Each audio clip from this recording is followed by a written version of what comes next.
sido el interior. Digamos que lo cae, tiene que ver con sus mayores ganancias. La banca tiene una responsabilidad social, que la productividad ha sido empieza a restar sensibilidad. El problema del crédito.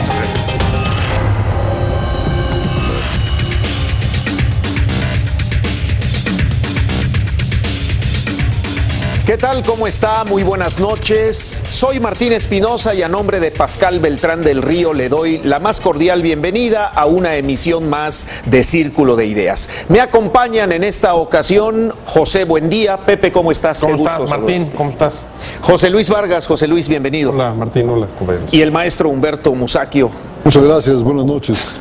Buenas noches. Bueno, pues a tan solo 16 días del proceso electoral fueron filtradas conversaciones en las redes sociales y en internet de una llamada del consejero presidente del Instituto Nacional Electoral, Lorenzo Córdoba, donde se refiere a un encuentro que sostuvo con representantes de comunidades indígenas.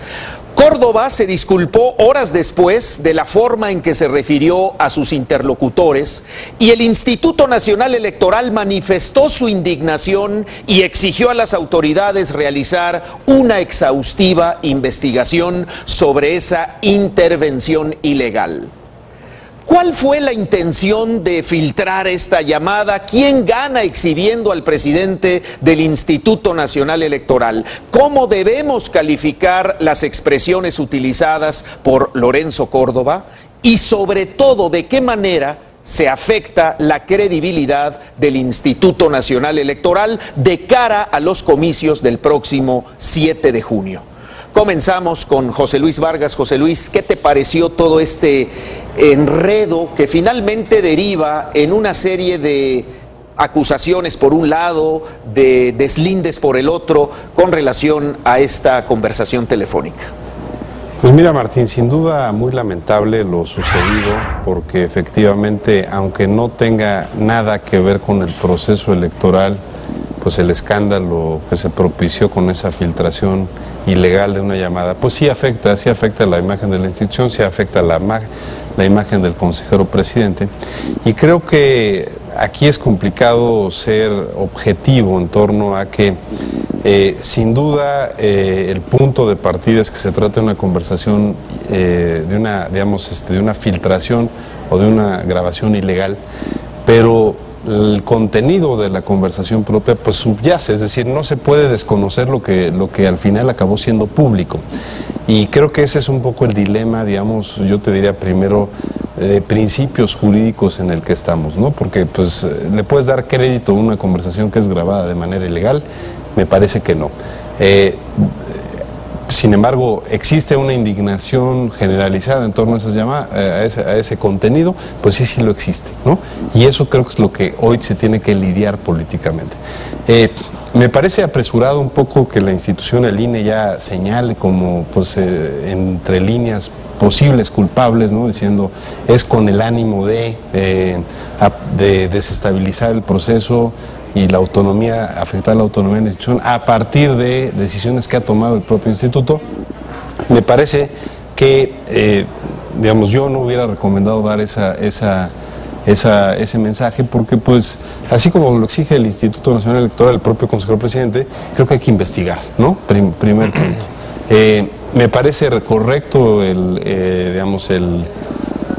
perdón que pide públicamente Lorenzo, creo que era lo que había que hacer. Lo menos que podía. Habla bien de él, yo lo conozco, es un agente íntegra, es un funcionario público pues decente, y creo que pues lo lamentable es que lo agarran en una conversación pues privada, que quién sabe que sea tan privada, pues está hablando con el secretario ejecutivo de la institución, que lo agarran pues en esos momentos que todos a veces hemos tenido de relajación, pero pues que creo yo que uno no puede perder de vista cuando está en esas posiciones, y ahí creo que habla pues también de falta de experiencia en el oficio, que uno no se puede relajar un minuto y se tiene que personificar su cargo permanentemente hasta que llega a su casa y se pone la pijama y ahí probablemente en ese espacio, y a veces con dudas, te podrás relajar un poquito, pero mientras tanto tienes que mantener todo el tiempo tu personificación de que representas un órgano constitucional autónomo,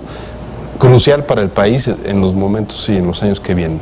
Ahora, yo lo que también alcanzo a ver, pues sí, que esa es la parte lamentable, es que efectivamente, o sea, si uno quiere interpretar, pues efectivamente esa conversación se filtra por alguna razón política, y me parece que aquí lo vinculo esto con lo que se dijo hace unos días el senador Barbosa en torno a que ha fallado el modelo político. Es decir, nuevamente nos enfrentamos con que los propios actores del sistema electoral están disconformes con las multas, con cómo se está organizando la elección en ciertas partes del país, con reglas que ellos crearon, personajes que están en la mesa del Consejo General que ellos pusieron.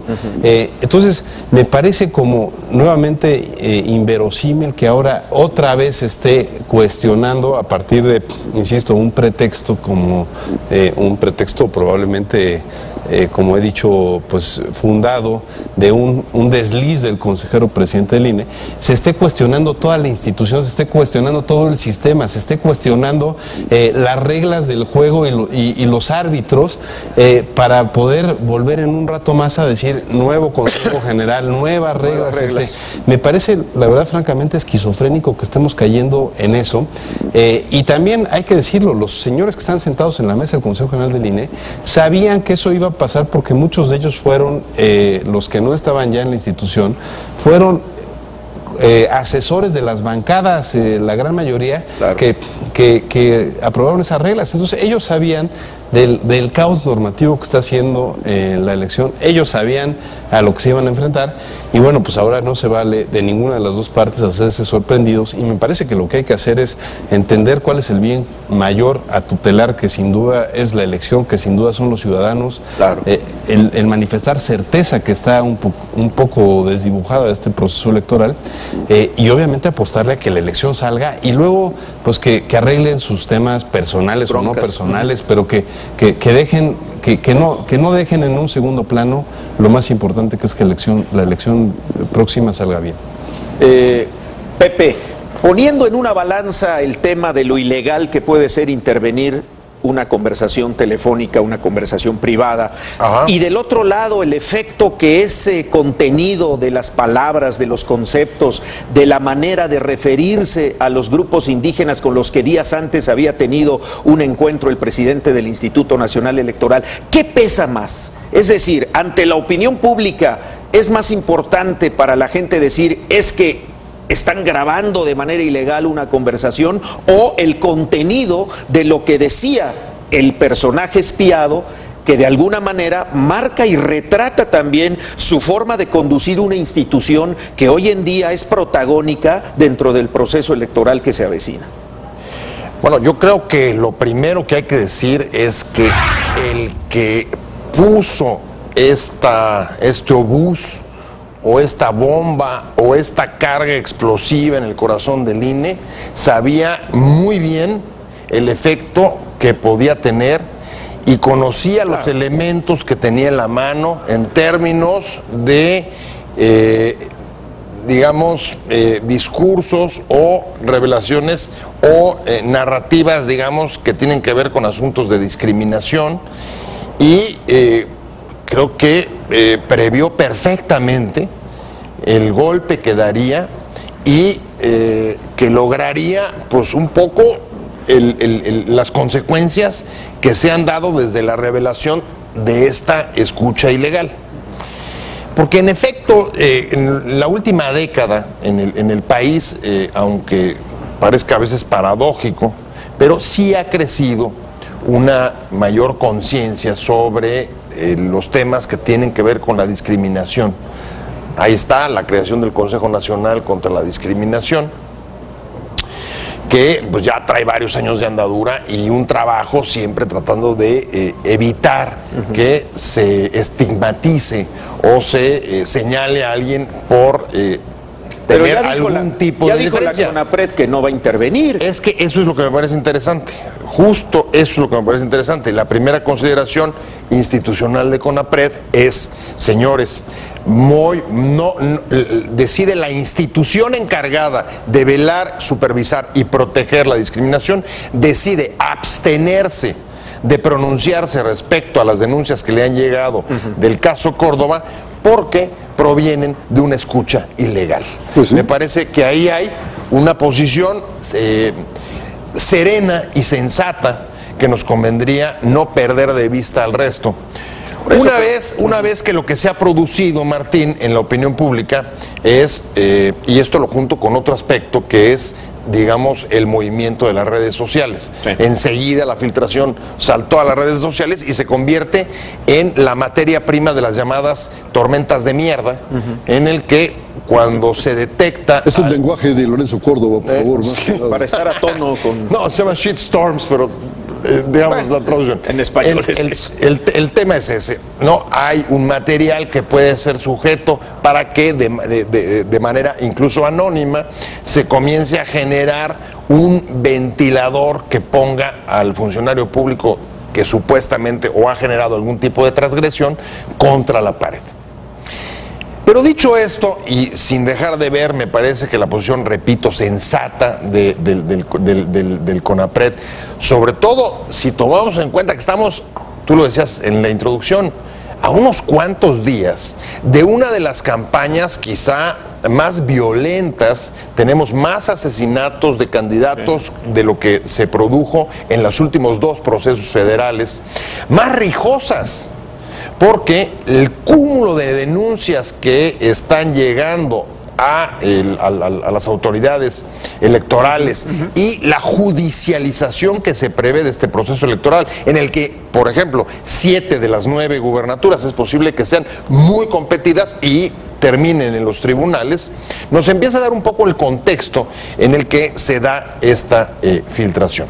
Es un proceso caracterizado por la rijosidad. Bueno, se acaban de decretar el día que sale la filtración, se aprueban en el Consejo del INE multas, las multas más altas que se han dado a un partido político después de los casos de Pemex Gate y de los amigos de Fox. Exacto. Contra la gente, contra la violación sistemática y grave del Partido Verde de la transmisión de campañas de propaganda en medios radioeléctricos. Entonces, ese es el contexto en el que se produce un hecho que a todas luces tendría, y con esto terminaré mi primer comentario, nos tendría que preocupar, y es no solamente el señalamiento que se ha hecho de lo que del contenido de las conversaciones, sino qué está pasando en este país para que el presidente del Instituto Nacional Electoral, encargado de organizar las elecciones, de las que en buena medida depende la suerte que corra nuestra democracia, averiada y golpeada por la violencia, la trampa y la persistencia de las viejas prácticas que han acabado por afectar su legitimidad. Al ratito nos metemos a lo de la reforma política, que me parece muy interesante lo que decía José Luis, pero ¿hasta dónde esto abona, digamos, a intereses que sean los que traten de litigar luego en los tribunales lo que no vayan a ganar o lo muy estrechos? Creo que aquí tendremos que seguirnos preguntando quién es el beneficiado, claro, y quién pierde con este hecho tan lamentable. Musacchio, ¿quién pierde? ¿Quién gana? ¿Cómo ve la sociedad todo esto en medio de pues todo este fenómeno que comentaba Pepe Buendía? Evidentemente pierde la democracia, porque si la cabeza del árbitro electoral está en entredicho, porque efectivamente no tiene valor legal la grabación, sí, pero tiene una inmensa importancia social. Todo el mundo la conoce. El presidente del Instituto Nacional Electoral dejó de ser una persona confiable, que en lugar de preocuparse por la subrepresentatividad o la subrepresentación de los grupos indígenas, se burla de ellos. Yo lo lamento verdaderamente, porque me parece que Lorenzo Córdoba es una buena persona. Sus padres son 2 personajes, su padre Arnaldo Córdoba, un gran teórico. Lamento mucho lo que le pasó, pero me parece que este resbalón también es inaceptable en términos sociales. ¿Y a quién perjudica? Bueno, pues perjudica a la democracia, porque le quita confiabilidad a la cabeza del órgano electoral. Pero yo iría más allá. ¿A quién beneficia? Bueno, beneficia a los que quieren alejar a la gente de las urnas, a los que quieren hacer menos confiables las elecciones, a los que promueven una imagen detestable de los partidos, de los candidatos, de las autoridades electorales, que no son hechos casuales, son demasiados, están eslabonados. Los partidos contribuyen con entusiasmo a ese desprestigio, desde luego, pero hay un beneficiario atrás, y es el que tiene el mayor voto duro. ¿Y quién es el que tiene el mayor voto duro? El PRI. ¿Y por qué este consejo del INE no interviene con energía ante casos como el del Partido Verde, a quien ya deberían haberle quitado el registro desde hace mucho, de acuerdo con la legislación? No es un capricho de nadie. Pues no lo hacen, ¿por qué? Porque la actitud del Partido Verde contribuye a ensuciar todo el proceso electoral a los ojos de todo el mundo. Entonces estamos en medio de un proceso electoral que ya no es confiable para nadie, por lo visto ni para el presidente del Instituto Nacional Electoral. El resultado va a ser nefasto. Es un golpe tremendo a la democracia. No solo lo de la conversación esta grabada ilegalmente, son todos estos hechos que apuntan en el mismo sentido. Yo creo que hay que tomar nota de quién es el beneficiario. Si el PRI cuenta con mayoría en las cámaras, cuidado, porque van a vender la península de Baja California. Vamos a ir a una pausa, si le parece, regresando retomamos parte de este tema que tiene que ver con la actuación del árbitro electoral, del Instituto Nacional Electoral en este caso, y la repercusión que ha tenido no solo este último escándalo mediático, sino en general toda la actuación del Consejo General del IFE frente a violaciones o a presuntas irregularidades que han cometido candidatos y algunos partidos de cara a estos comicios del 7 de junio. No se vaya. Seguimos en Círculo de Ideas.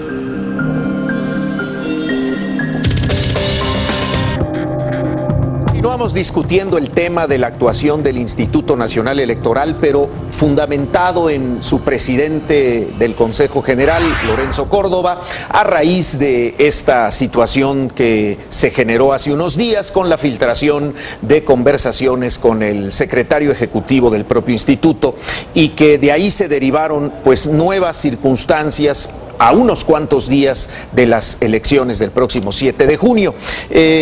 José Luis, en relación a la legitimidad del árbitro y sobre todo de cara a las voces que en los últimos días han pedido o han sugerido que Lorenzo Córdoba se tiene que ir del INE, porque ya ha habido voces en el ámbito intelectual, en el ámbito periodístico, que cuestionan la legitimidad del presidente del organismo, del presidente del Consejo, del Instituto Nacional Electoral. ¿Se debe ir? ¿No se debe ir? ¿Estamos a tiempo? ¿No estamos a tiempo?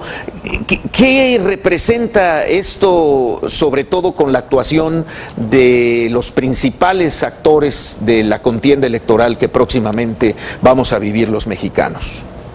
Bueno, mira, primero yo diría la legitimidad. Hay dos tipos de legitimidad, la de derecho y la de hecho, ¿no?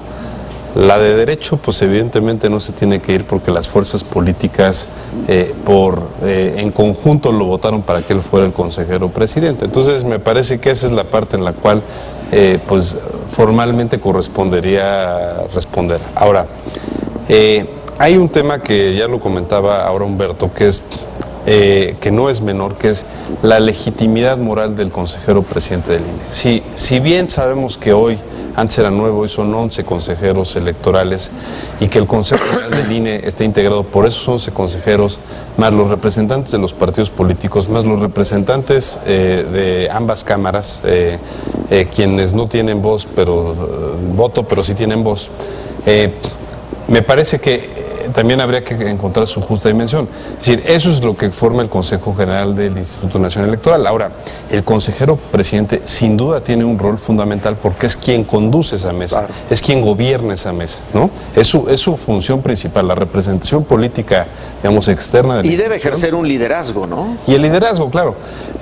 Y me parece que ahí lo que está, y desafortunadamente yo insisto, lo que este escándalo que le ha tocado pues vivir a Lorenzo a partir de estas conversaciones y grabaciones ilegales, pues eso es lo que más se daña. Lo que se daña frente a la sociedad es una legitimidad moral que si recordamos los anteriores 3 presidentes del INE, del IFE en ese entonces, en eso se basó, digamos, el éxito de José Woldenberg como presidente del IFE, claro, en una persona pues con una trayectoria política pues muy congruente y sobre todo con un manejo en la mesa pues firme y congruente frente a los retos que se veían venir. Después Ugalde, yo diría, también fue un presidente en el cual, pues la verdad hizo una buena conducción de la mesa hasta el día en el cual no le favorecieron los resultados a un partido frente al otro, y ese día empezaron los traspiés y aquí lo importante en el caso de Ugalde, hay que decirlo, es que hubo una apuesta por parte de una parte de los partidos por deslegitimarlo precisamente a través, hubieran dado lo que fuera por encontrar una grabación como la que le aplicaron a Córdoba. Como no la encontraron, se encargaron de irle serruchando el piso hasta que se cayó como árbol, ¿no? Al grado que en las negociaciones políticas tuvieron que pedir como ficha de cambio su salida para negociar otras cosas, y el presidente Calderón cedió. Después tenemos a Valdés Zurita, que fue un presidente, yo diría, bastante gris, ¿no? Y que le daba miedo, pues precisamente confrontar a las fuerzas políticas con el carácter que se decía, hasta que dijo yo me voy, ¿no? Claro. Yo no puedo con este nivel de increpación, de agresión al árbitro, y decidió irse antes de ver si lo valoraban o no para la siguiente integración. Y me parece que Lorenzo, que yo creo que venía haciendo un buen papel, pues sí, esto es muy desafortunado. Pero me parece que esto lo que implica es un esfuerzo doble o mayor para que verdaderamente haga su legitimidad moral a partir de una conducción pues ejemplar del proceso electoral, que es lo que estamos hablando, no de conversaciones de otra índole. Y que obviamente eso pues le exigirá mucha congruencia, mucha perseverancia, y yo diría también, creo que fue una novatada muy cara, porque evidentemente es una persona joven y que creo que para esos cargos un poco también lo que refleja o lo que ameritaría es un poco de madurez política. Colmillo, ¿no? Y colmillo, para decir, oye, a ver, soy el presidente de un instituto nacional, evidentemente hay alguien interesado en que las cosas no salgan bien, ¿no? Y aquí dejo apuntado, Martín, una cosa que me parece importante, es... pues evidentemente sabemos que hay una institución del gobierno federal que se dedica también a precisamente, legalmente, a través de órdenes judiciales, a poder hacer ese tipo de intervenciones. Y también a veces lo hacen ilegal, pues hay que decirlo, ¿no? Claro. Pero por lo menos esa institución debió de haber sabido, alguien como el presidente del INE, pues... Oye, ¿quién tiene intención de afectarte? Porque es una institución de Estado y es un tema de seguridad nacional. Oye, ¿quién te está afectando? Oye, presidente, cuidado con tus líneas porque aparece esto. Si no se hizo, es un descuido grave de la seguridad nacional. Y si se sabía y deliberadamente se dejó, pues hay que preguntarse qué es lo que está detrás, ¿no? Claro. Pepe, buen día. Yo creo que está claro, ¿no? José Luis, ahí coincido con él, ¿no? Cuando los partidos, cuando uno u otro pierde, entonces las reacciones contra el árbitro son brutales, ¿no? Ahí está la historia reciente de los relevos en el Consejo General como consecuencia de las derrotas electorales. Pero aquí el riesgo... ha sido una constante. En este caso, Martín, yo no conozco un solo partido en el que cuando el árbitro se convierte en el centro o el protagonista del encuentro, no haya dos equipos al menos en la cancha absolutamente rijosos y peleoneros. Entonces, yo me pregunto, ¿hasta dónde, si el foco de atención es el impacto que todo esto tiene para el proceso electoral y para la legitimidad, no de Lorenzo Córdoba, sino de la democracia mexicana? Yo te preguntaría, a ver, ¿qué daña más a la democracia mexicana? Una tontería, una estupidez, una conversación ingenua, como se le ha calificado, obtenida por una escucha ilegal, o violar sistemáticamente la ley en el caso de las campañas en propaganda. ¿O qué daña más? Eso, o que algunos candidatos, por ejemplo en Guerrero, candidatos municipales hayan tenido que declinar y dejar la contienda o no aceptar candidaturas por el temor a la violencia. ¿Qué daña más, las declaraciones de Lorenzo Córdoba o el que en conjunto el INE, y ahí sí es una cuestión adjudicable no solamente a él, sino a todo el Consejo General, no hayan generado, digamos que toda la seguridad de que la fiscalización, que era uno de los temas, de las promesas centrales de la reforma política, vaya a poder ser todo lo eficaz que habían prometido para poder vigilar prácticamente en línea, ¿no?, en tiempo real, los gastos de los partidos? Ha habido muchos problemas con el tema de la fiscalización. ¿Qué daña más? Que encuentres una contienda en el que un candidato de un partido, por ejemplo, a la alcaldía de San Pedro, como dijo la candidata independiente que ahí está compitiendo, reciban los partidos, los candidatos de partidos, 992,000 pesos para hacer campaña y un independiente solamente 21,000. ¿Qué efecto tiene, por ejemplo, cuando eso un tribunal, como la Sala Regional del Tribunal Federal Electoral, lo revierte y dice, podrán recibir los independientes la misma cantidad, hasta la misma cantidad del tope de lo que reciben los partidos? ¿Dónde queda? Y ahí vamos a entrar seguramente al tema de la reforma, pues que seguramente viene. ¿Dónde queda el argumento de que el favor de que a través del ingreso de los capitales privados pudiera entrar dinero mal habido o el crimen? ¿Qué es lo que afecta más al proceso electoral, sinceramente? Humberto, parte de lo que ha salido en la mesa es el tema de la debilidad del árbitro, pero a lo mejor los errores que habíamos visto en el pasado se daban después de los procesos electorales. Lo que aquí preocupa es que desde antes del proceso electoral empezamos a ver traspiés, y no necesariamente por una conversación espiada de manera ilegal, sino lo que decía Pepe Buendía, es decir, una ley incompleta, un instituto que no tiene dientes o que no quiere sacar los dientes, antes del proceso electoral. O sea, es increíble cómo ahorita empecemos a ver, el periódico Excelsior lo ha documentado a lo largo de la semana que terminamos, en el sentido de que por un lado los partidos se quejan de las actuaciones del Instituto Nacional Electoral y el INE se las revierte y les dice, es que ustedes no han terminado de conformar la reforma política en el Congreso y muchos reglamentos no los han aprobado y por lo tanto nosotros no tenemos manera de actuar. Es decir, ya empieza a haber recriminaciones a unos cuantos días del proceso electoral. ¿Eso puede poner en riesgo el proceso? Yo creo que es muy peligroso, pero contribuye a lo que yo decía, al desprestigio de los órganos electorales. Efectivamente, los partidos políticos son responsables de esta reforma política o electoral coja, incompleta, insuficiente, contradictoria, en la que el INE asume funciones de Instituto Nacional de Elecciones, pero en algunos estados es el INE la autoridad electoral, en otros es una autoridad local. En fin, me parece que esto debería por lo menos unificarse. No hay muchas ganas en el Consejo del INE de intervenir, por ejemplo en el Distrito Federal.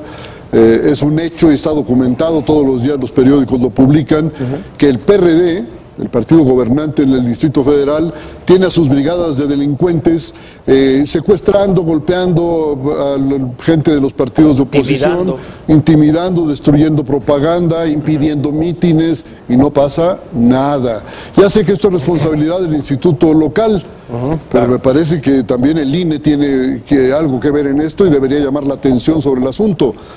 En el estado de Guerrero las cosas han llegado a extremos verdaderamente escandalosos. Yo creo que hasta donde yo recuerdo es la primera vez que un proceso electoral tiene tantos candidatos muertos, secuestrados, amenazados. Yo no recuerdo, desde que tengo uso de razón, si es que lo tengo, que haya habido... Sí hubo, los últimos dos hubo. Hubo, pero no en esta cantidad. Parece que ya es algo generalizado. Sí. La violencia electoral nunca la habíamos visto de esta manera, por lo menos desde 1952.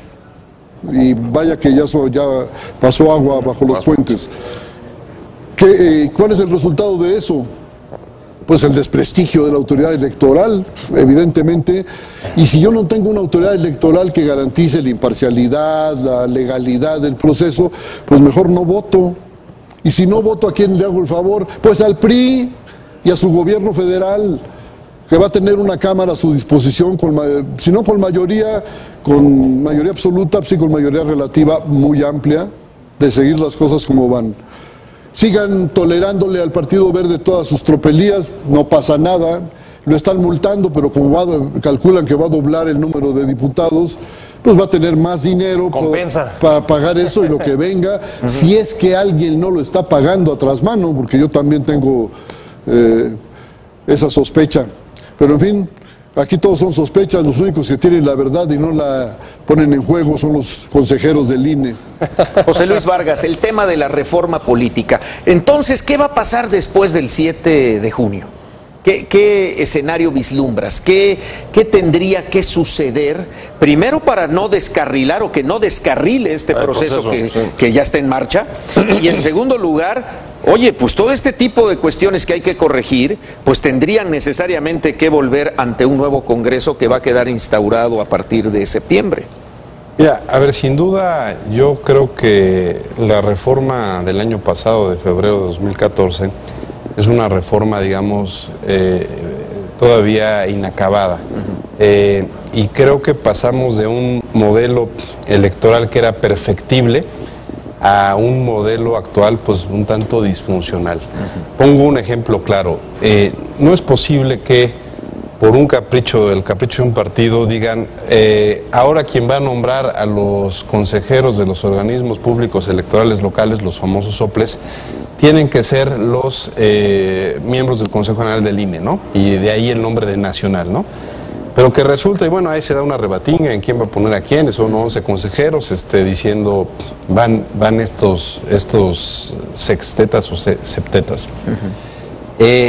Pero que se quede el modelo electoral local diciendo, pero los recursos que provengan de los congresos de los estados, donde normalmente tiene mayoría el gobernador, el partido del gobernador. Claro. Es decir, traen una rebatinga en decir, yo te pongo, mandas, o sea, para garantizar la imparcialidad desde el INE, pero yo te doy el dinero, llámese gobernador, ¿y a quién le vas a responder? Entonces, verdaderamente ese tipo de cosas son inconexas, son ilógicas que tengan, porque no se logró la autonomía deseada, es un caso claro.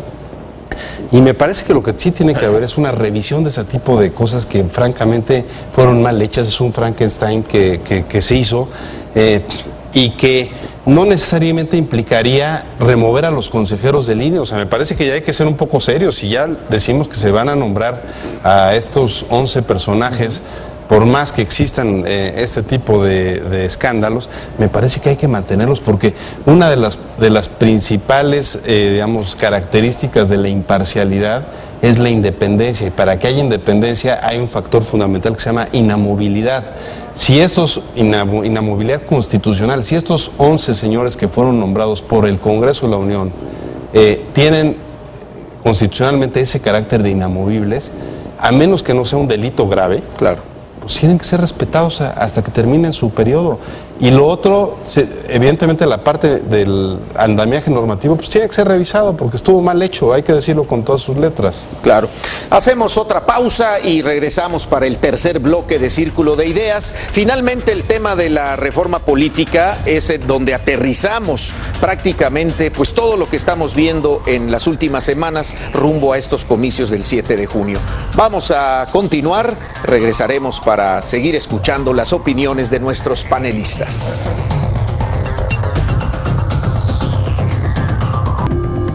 Qué bueno que sigue con nosotros en Círculo de Ideas, y en esta tercera parte del programa analizamos el tema de la reforma política. Siempre en un partido, de lo que sea, el árbitro juega un papel importante, y los espectadores y hasta los jugadores muchas veces se centran en la actuación del árbitro sin tomar en cuenta el papel que jugamos los espectadores, pero también el papel que están adoptando los jugadores. Y en este caso, Pepe Buendía, ¿qué pasa con los jugadores? ¿Qué pasa con los partidos? ¿Qué pasa con el Congreso y con los principales actores, candidatos que hoy contienden por un puesto de elección popular? A veces se antojaría encantaría poder llevarles este conteo como en los partidos de cuántos tiros a gol, cuántos penaltis, cuántas faltas, cuántas fueras de lugar. Y si eso lo traducimos, digamos, en un ejercicio, exacto, en un ejercicio muy simple es, a ver, reformas electorales, es decir, las reglas para compartir y distribuir el poder. ¿Cuánto tiempo las sucesivas legislaturas, los congresos en este país, en las últimas al menos década y media, han puesto o han consumido en horas de trabajo, de discusión, de la cantidad de reformas que han ido una a otra desechándose porque se van suplantando? Y si eso lo comparáramos, por ejemplo, con un asunto que me parece que es a todas luces de los más sentidos en este país, como por ejemplo la justicia. La última reforma de justicia fue en 2008 con una perspectiva de implementación, ¿no? La de los juicios orales, el sistema de justicia penal, con una perspectiva de implementación hasta 2016 y un presupuesto alto, pero que en absoluto se compararía ni con los montos que anualmente se destinan a los partidos y a las instituciones electorales, y mucho menos para la implementación de muchos de sus programas, como fiscalización o como incluso el del Registro Federal de Electores. Si haces esa comparación, pues me parece que es ilustrativo de dónde están las prioridades de los partidos, de los actores en la agenda pública. Sin duda, la cantidad de horas que dedican o han dedicado a las reformas electorales no tiene comparación ni con el asunto de la justicia, que es quizá el más grave, el más problemático, el más sentido, ni con muchos otros. Y estoy hablando, por ejemplo, de derechos humanos, la última reforma en 2011. Ahora, lo que está sucediendo es que las críticas ya no solamente van contra una, sino se van a llevar las últimas dos reformas. Hay una crítica al modelo de comunicación de la reforma de 2008 y una crítica a buena parte del contenido de la reforma de 2013. Creo que otra constante, si regresamos a los récords, es que las reformas electorales cada vez son más efímeras, cada vez duran menos. Antes tenían por lo menos, no sé, varios añitos de uso, un par de elecciones. Cada vez se agotan y duran y se agotan más rápido. Sí. Humberto, yo propongo que cada semana haya una reforma electoral. O sea, imagínate al paso que vamos, así va a suceder. No, pero yendo precisamente al juego de los partidos. O sea, hoy estamos viendo una lucha del poder por el poder, pues sí, a costa de lo que sea, ¿no? Como suele ser, pero hay formas. Y hay reglas. El problema es cuando no se respetan y tampoco se respetan las reglas. Pero quiero remontarme a 1994, cuando, siendo secretario de Gobernación, Jorge Carpizo, se constituyó un consejo electoral ampliamente confiable para todo el mundo, con gente de diversas ideologías, ocupaciones, proyección social, pero todos confiables, todos. Hoy eso ya no existe. Ayer falleció Juan Molinar en estos días. Juan Molinar, que entonces era una persona confiable, claro. ¿Paz descanse? No sé, hay 49 niños asesinados por un descuido del que es probablemente responsable Juan Molinar en la guardería ABC de Hermosillo. Ese asunto está pendiente. Pero vuelvo a esto de la elección de los consejeros. Después de ese experimento de 94 que resultó aceptable para todos, se ha procedido de una manera en la que los partidos tienen la mayor responsabilidad. Fueron los partidos los que dijeron, no, ese consejo será muy confiable, pero nosotros tenemos otro proyecto. Y empezaron a nombrar consejos con sus representantes. Los miembros del consejo de hoy son representantes de los partidos, los llevaron ahí los partidos, tienen la obligación de actuar en su favor, no en su contra, ni de ser jueces imparciales. Al modelo Carpizo, buscar a ciudadanos libres de toda sospecha, no porque no tengan ideología, todo el mundo la tiene, sino gente honorable que sea incapaz de traicionar la confianza pública, pero parece que los partidos no están muy dispuestos a eso, o por lo menos eso me temo. José Luis, ¿será ese el meollo? O sea, realmente cuando vemos que consejeros de un instituto que hoy nos quieren vender como ciudadano están más metidos e involucrados en los intereses de las cúpulas del poder en México, es más difícil lograr que haya una elección de mayor equidad, sin tantos sobresaltos, sin menos violencia como lo que hoy estamos observando. Es decir, sí realmente hay que retomar ese modelo que propone Musacchio. Pues yo creo, en gran medida comparto su punto de vista, porque creo que lo que estamos presenciando, digamos, en el pecado viene la penitencia, ¿no? Es decir, tuvimos un proceso de integración de este último Instituto Nacional Electoral. Yo lo conocí, yo lo viví.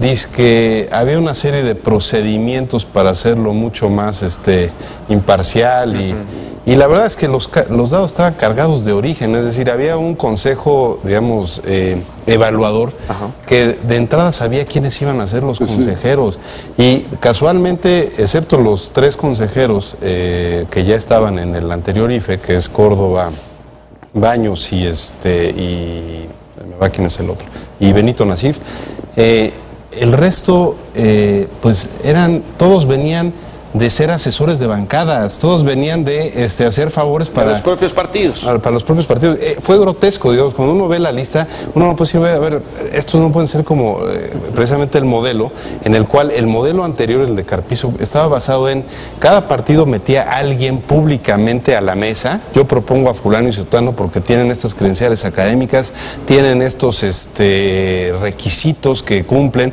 tienen estas publicaciones. Y en la medida que no fueran objetables por los otros partidos con elementos de prueba, ¿no? Claro. No nada más porque no nos gusta, ¿no? Exacto.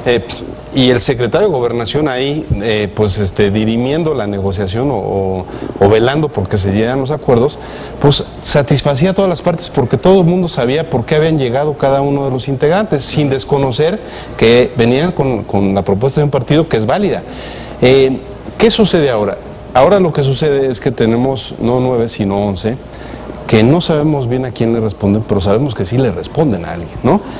Y que cuando se están haciendo las cuentas, cuando no te conviene la decisión de los partidos políticos, dice, es que o me traicionó o es que me faltan números, y entonces ahí empiezan, como se dicen vulgarmente, a patear el tablero, ¿no? Es decir, ya no nos gustó el modelo, ya no juego. Y entonces hay que sacarle o filtraciones o escándalos o una campaña mediática de desprestigio. Y aquí hay que, yo diría un factor adicional, Martín, hay que entender cómo nuevamente los poderes de facto, en particular las 2 televisoras fuertes del país, otra vez están insertas, les quitaron hace en el 2007-2008 el negocio de los spots publicitarios, hoy están otra vez insertas buscando cómo mantener esos equilibrios, porque ¿qué hicieron? Pues se adueñaron de partidos políticos, así de claro, así de burdo, y entonces lo que no pueden obtener hoy a través del negocio de los comerciales políticos, lo están obteniendo a través de una serie de capacidad de influir en ese órgano. La telebancada. La telebancada. Y pues eso acaba pervirtiendo el sistema electoral en el cual nos encontramos, y creo que valdría la pena, y ahí sí es del Estado, sí es del gobierno del país, o sea, poner un alto y dar un manotazo en la mesa, porque estamos permitiendo que gobiernen gente que no es la electa por el pueblo. Sí. ¿Estás de acuerdo, Pepe? Creo que estoy en desacuerdo con ambos. A ver. Porque... a ver, adelante. En primera, porque un poco este planteamiento de aquellos hombres célebres de los 90, notables, bueno, sin menoscabo de ellos, no lo pongo en duda, al contrario, no sé dónde anden ahora, pero tampoco me parece que en este y en el anterior consejo no haya gente que sea probada y que sean buenos y que... yo no lo descartaría, pero me preocuparía incluso más decir, bueno, incluso si encontráramos a esos hombres que están ahí esperando, de poco va a servir si los partidos están dispuestos, ahora sí que, aunque tengan esos hombres, a mandar al diablo a las instituciones y a las reglas electorales. Porque lo que sí ha sido una constante y que no ha cambiado desde los 90 hasta ahora, desde la mítica reforma electoral que dio pie a la transición en 97 hasta la del año pasado, es el control por parte de los partidos en el nombramiento de los consejeros a través del sistema de cuotas. Eso estaba en el primero y estaba ahora. ¿Dónde hay o dónde puede verse alguna diferencia? No solamente en la calidad de los hombres, que sin duda no, el prestigio social, la confiabilidad, todo eso, sí, pero también había el conocimiento. ¿Quién conoce a los consejeros de hoy? ¿De dónde vienen? Y el contexto, ¿de qué sombrero los sacó el mago? Sí, y el contexto político. El contexto político de los finales de los 90 era un consenso opositor a favor de lograr un cambio a través del voto y una contención del gobierno autoritario del PRI de no meterse con la institución para no arriesgar la alternancia del 2000. Esos también son otros tiempos y no solamente tiene que ver con hombres, tiene que ver con momentos históricos. Desde luego, aquellos hombres de aquel consejo, nadie los pone en duda, que quede claro, pero no todos los tiempos pasados fueron mejores. O no solo porque haya habido esos hombres, o después. Pero no es un problema de modelo, Pepe, como decía Humberto. Pues sí, del cuotismo. Yo mira, regresemos al modelo. Sí, pero ¿a poco en el modelo anterior no había cuotas? Claro. Humberto? Por supuesto. Bueno, el de 94, yo me refiero lo dijo José Luis con mucha claridad. Claro, desde aquel consejo era un sistema de cuotas. A ver, yo te concedo una razón en algo. Es cierto. Hay consejeros que han llegado ahí por trayectoria propia, creo que son los menos. Sí, pero ahí están. Lo que a mí nunca me había tocado vivir, que ahora lo he visto en este proceso electoral, es un consejero en particular, interviniendo en una elección local para favorecer un partido en contra del otro. Es decir, ese tipo de acusaciones nunca había habido sobre la mesa, precisamente porque los consejeros federales estaban ajenos a los procesos locales y les tocaba pues hacer una labor mucho más regulatoria del proceso electoral en su conjunto. Lo que hoy tenemos es, en ese caso que me consta porque pues he ido a ese estado y me lo han contado, ¿no? Y que pues una causal de nulidad del proceso mismo, claro, es un consejero electoral interviniendo a favor de un partido político para hacer que el otro pierda. Es decir, un personero de un gobernador, que todos sabemos que está en el norte del país, pues aprobando la inequidad en una contienda. Eso nunca se había visto. Y eso me parece que sí volvemos a un estado primario que antes ya creía yo que ya lo habíamos superado. A ver, déjame entonces retomar lo que acabas de decir. ¿Qué afecta más? Esa clase de actitudes que tú identificaste o cuyas denuncias conoces, o el contenido de la conversación de Lorenzo Córdoba. ¿Qué afecta más la equidad de la contienda? ¿Qué afecta más la legitimidad? ¿Qué afecta más la democracia? ¿Qué afecta más el proceso? ¿Cuál? Sin duda eso, pero si lo sumas... ¿Cuánta gente le da vuelo a eso? ¿Cuál es la discusión? Ahí estamos de acuerdo. No, te voy a decir, no estamos de acuerdo, porque a pesar de que reconocemos que eso puede afectar más la contienda, de eso no se está hablando en la discusión pública. Humberto. De eso nadie está dando cuenta. No vende tanto. Tal cual. A ver, vuelvo al modelo de 94. Cuando llegaron ahí esos consejeros, ninguno fue impugnado socialmente. Si después hicieron cada uno su carrera política o lo que sea, ese es otro cantar. El hecho es que en aquel momento eran gente confiable socialmente y hoy no.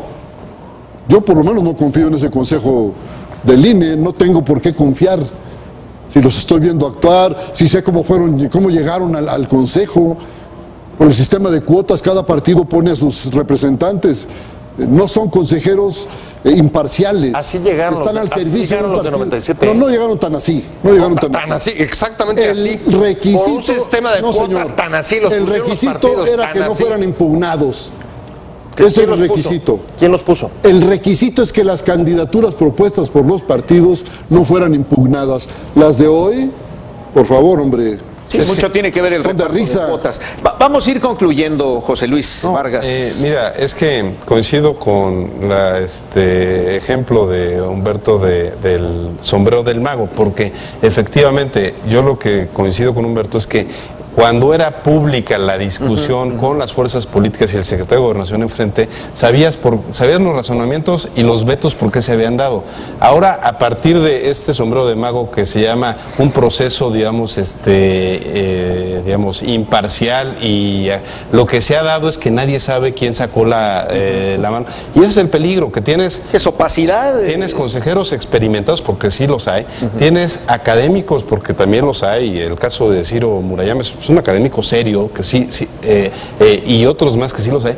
Y luego tienes a los donadies que no sabes cómo llegaron, pero pues que sí ocupan una tercera, una cuarta parte del Consejo General, y que se acaban volviendo un peligro para la legitimidad de esa institución, que añadido a un error, yo insisto, producto de una conversación ilegal, inaceptable, pues generan una percepción pública muy desafortunada.